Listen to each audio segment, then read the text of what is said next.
Hai, Assalamualaikum semua. Apa khabar semua? Cikgu harap semua sihat ya. Sekali lagi, bersama Cikgu Arini dalam kelas Pendidikan Kesihatan tahun 5. Tajuk pendidikan kesihatan pada hari ini ialah kesihatan diri dan reproduktif. Standard kandungan ialah sistem reproduktif manusia. Standard pembelajaran kita ialah kitaran Higgs. Kitaran Higgs. Apa itu kitaran Higgs? Kitaran Higgs ialah tempoh Higgs yang pertama hingga Higgs yang seterusnya. Bagaimana kita mengira kitaran Higgs? Okey. Kitaran Higgs dikira bermula dari hari pertama kedatangan Higgs hingga hari pertama kedatangan Higgs yang seterusnya. Secara purata, kitaran Higgs akan berlaku selama 28 hari. Kitaran Higgs terbahagi kepada 4 fasa seperti dalam rajah.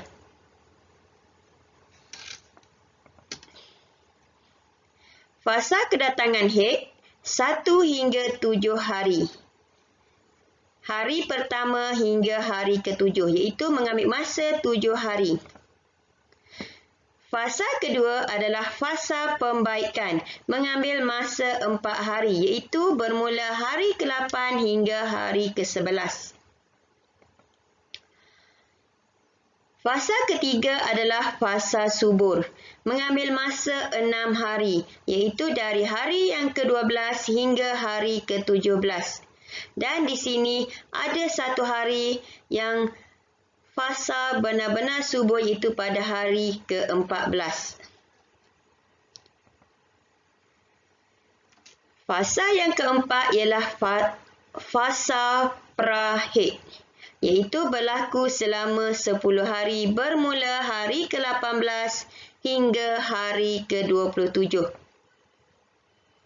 Manakala hari ke-28 adalah hari pertama Higgs yang seterusnya.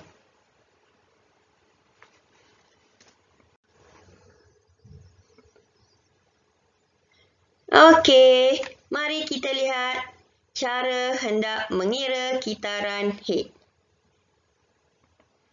Okey, contoh. Hari pertama kedatangan Higgs ialah 7 Januari 2021. Bermula 7 Januari, mengambil masa 7 hari. Kenapa 7 hari? Sebab fasa kedatangan Higgs ialah 7 hari. Hari pertama hingga hari ke-7. Bermula 7 hari bulan hingga 13 hari bulan Januari. Berarti fasa kedatangan Higgs ialah 7 hingga 13 Januari 2021 selama 7 hari. Okey, fasa yang kedua adalah fasa pembaikan. Fasa pembaikan mengambil masa 4 hari. Bermula 14 Januari. Kenapa bermula 14 Januari? Sebab Higgs berakhir pada 13 Januari. Okey, bermula 14 Februari, 14, 15, 16, 17 Januari selama 4 hari. Berarti tempoh pembaikan bermula 14 hingga 17 Januari. Okey, fasa ketiga pula adalah fasa subur. Mengambil masa 6 hari iaitu hari yang ke-12 hingga hari ke-17. Hari ke-12 adalah 18 Januari. 18 Januari, 19 Januari, 20 Januari, 21 Januari, 22 Januari, 23 Januari. Cukup 6 hari fasa subur. Jadi fasa subur bermula 18 Januari berakhir 23 Januari 21. Okey. Fasa keempat ialah fasa prahaid. Fasa prahaid mengambil masa 10 hari. Bermula pada hari yang ke-18. Hari ke-18 adalah 24 Januari. Kenapa 24 Januari? Sebab fasa subur berakhir pada 23 Januari. 10 hari daripada 24 Januari akan berakhir pada 2 Februari. Jadi fasa prahaid adalah dari tarikh 24 Januari hingga 2 Februari. Okey. Selepas 2 Februari, hari pertama haid bulan seterusnya ialah pada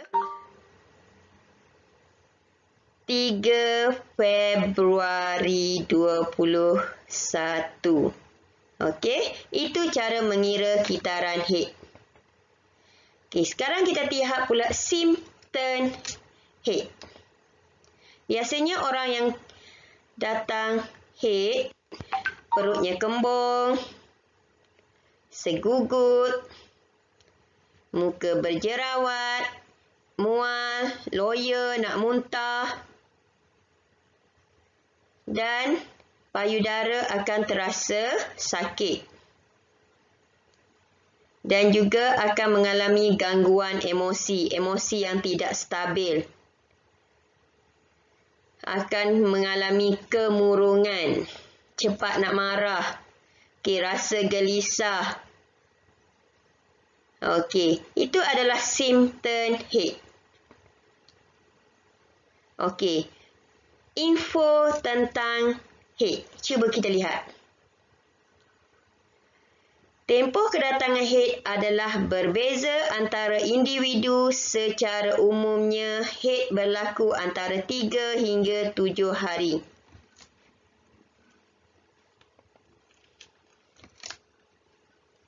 Tandakan tarikh kedatangan haid anda pada kalender agar kamu mengetahui dan bersedia untuk kedatangan haid yang seterusnya.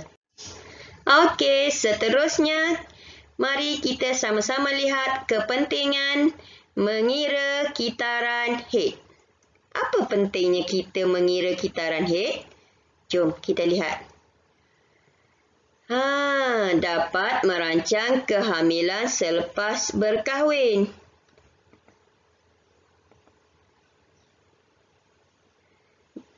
Yang kedua, kepentingannya ialah mengesan masalah kesihatan dan dapat merujuk dengan doktor. Jika kita ada masalah kesihatan, kita boleh rujuk dengan doktor.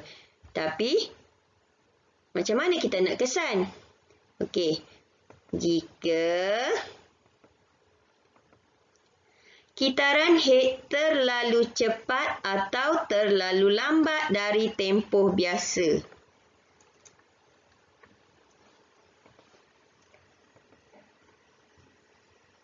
Kita juga perlu rujuk dengan doktor sekiranya tempoh kedatangan haid melebihi 15 hari. Okey, harap semua murid faham apa yang telah cikgu terangkan. Okey, sekian. Terima kasih. Assalamualaikum.